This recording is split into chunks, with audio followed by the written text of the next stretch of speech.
have a general philosophy in farming, fishing, and forestry of if you take care of the natural resources, they take care of you and the future generations. And so the idea is that everyone can be good stewards of our natural resources and support them for future generations. Clatsop Working Watersheds Council is a stewardship organization that has been around for a few years, and we started to earn scholarships and funding for student organizations and the stewardship of our natural resources. The voice that people should be hearing about natural resources is our voice, is the people that are out on the ocean harvesting crab and harvesting other fish to provide food for our community. It's the voices of the loggers that are out in the woods that made their life being in the woods because they love it so much. That's the voice that people need to hear when it comes to policies and education about natural resources. And that's part of what CWWC is here for, is to be that voice for our people that are working in natural resources. Tonight we're here to promote opportunities for the youth. So tonight is not about what we're doing today.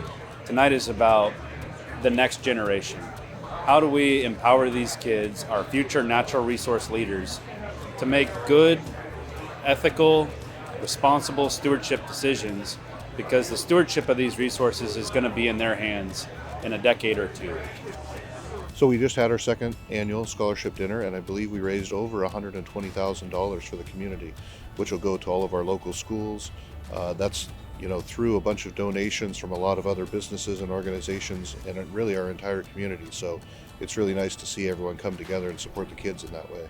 The future of our program is really to continue to build a base to educate folks on natural resources.